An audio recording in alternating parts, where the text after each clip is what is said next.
Selamat pagi, siang, dan sore, bahkan malam bagi peserta mata kuliah Mekanika Rekayasa 1. Saya lanjutkan bahasan kita pada pertemuan kali ini. Kita akan membahas tentang pembebanan gelagat sederhana. Jadi kemarin itu yang lalu-lalu kita sudah bicara tentang gaya, kita sudah bicara tentang tumpuan, jenis-jenis tumpuan, dan kita akan sekarang mengimplementasikan dalam penyelesaian soal. Jadi yang kita akan bahas kali ini adalah tentang gelagat sederhana, di mana pembebanannya atau beban strukturnya nanti kita mengenal ada dua ya. Yang kita akan bahas nanti ada dua jenis beban struktur. Yang pertama adalah beban terpusat, yang kedua adalah beban merata. Beban terpusat bebannya berupa titik, satuannya bisa newton, kilogram, ton, dan lain sebagainya. Demikian juga beban merata, beban dengan terbagi merata sepanjang balok, sepanjang X meter beban meratanya. Jadi kalau baloknya panjangnya 20 meter, bisa saja beban meratanya 10 meter saja, tidak full. Kalau yang penuh itu sepanjang balok, kalau tidak penuh bisa beberapa meter saja. Kemudian dalam perhitungannya nanti proses pembebanan juga bisa merupakan kombinasi antara beban terpusat dan beban merata. Ini waktu saya bikin video ini kondisinya hujan, jadi mudah-mudahan background hujannya tidak terlalu mengganggu ya. Oke, belajar dalam kondisi hujan itu lebih enak, lebih adem, dingin udaranya ya, sehingga mudah-mudahan tidak malah mengantuk, tapi malah lebih fresh lagi. Oke, nanti di pembebanan bisa terpusat murni atau terpusat saja, bisa merata saja, atau kombinasi antara beban terpusat dan beban merata. Oke. Ya.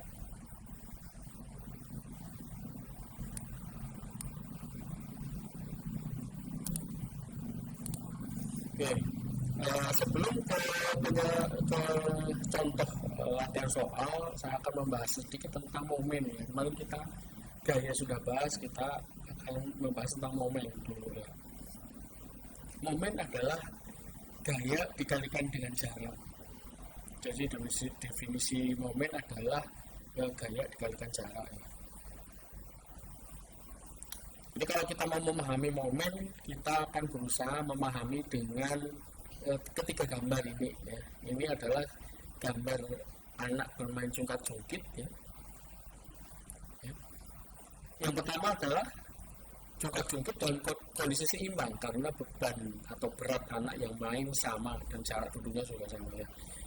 Ini disebut sebagai sendi ya, atau engselnya cungkat-cungkit.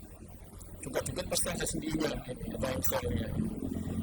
Bebannya sama, kemudian jarak antara duduknya dengan asnya ini atau dengan sendinya ini sama ya, maka seimbang.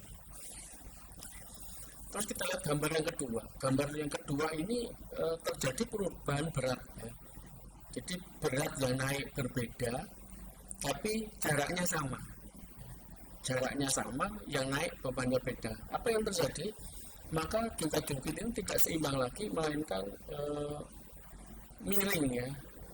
Otomatis yang lebih gendut, yang lebih besar ini dia posisinya di bawah, yang lebih ringan atau lebih kurus dia di atas ya. Jadi ketidakseimbangan ini terjadi karena terjadi perubahan beratnya, walaupun titik duduknya sama ya, duduknya sama, tapi yang terjadi adalah perubahan berat sehingga tidak seimbang lagi.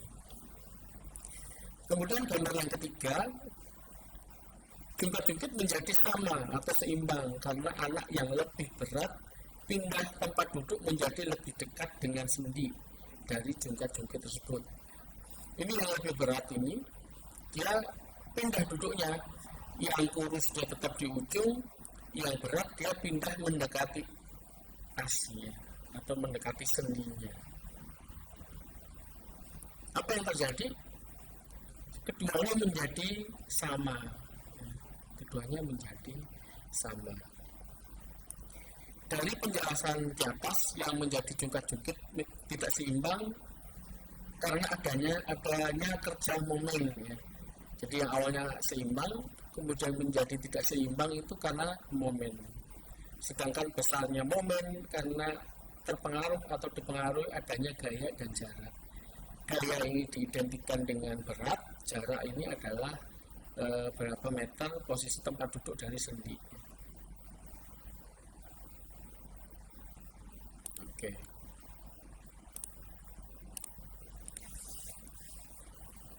Ya, ini contoh yang perhitungannya ya, yang seimbang. Ini yang pertama.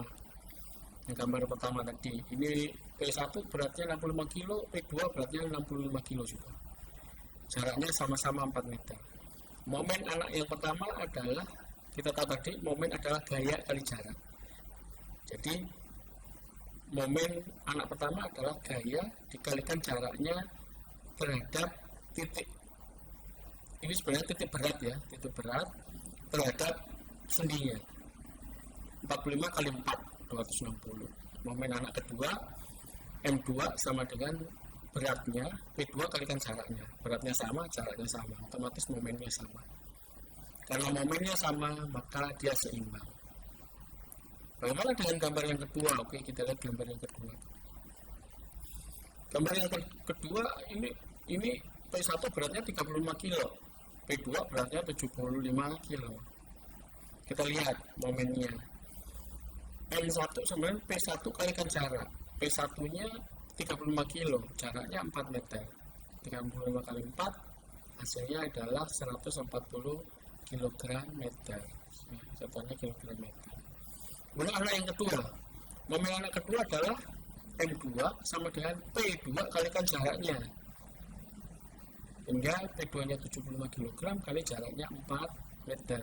Sehingga kalau dikalikan hasilnya 300 meter.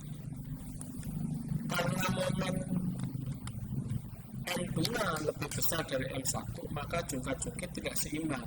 Dan posisi anak kedua di bawah. Karena ini lebih berat, momennya dia lebih besar sehingga dia di bawah, ini terangkat gitu. Oke, kita lihat gambar yang ketiga ya. Jadi anak yang P1 masih beratnya sama, anak P2 beratnya sama. Ya. Beratnya masih sama, cuma titik tangkapnya kita rubah atau titik beratnya kita rubah. P1 nya tetap di 4 meter, P2 nya kita rubah di posisi 1,867 meter. Momen anak pertama M1 sama dengan P1 kali jarak. P1 nya 35 kali jaraknya 4, hasilnya 140. P2 75 kg, jaraknya 1,867, momennya 140,025. Jadi sudah hampir sama. Karena M1 sama dengan M2, maka jungkat-jungkit menjadi seimbang kembali. Memang ini tidak sama persis ya. Kalau disamakan persis agak susah. Tapi kita anggap saja ya, 140 dengan 140,025 itu sama. 25 ini gram. 140 kilo, 25 gram. Jadi anggap 25 gram itu kecil.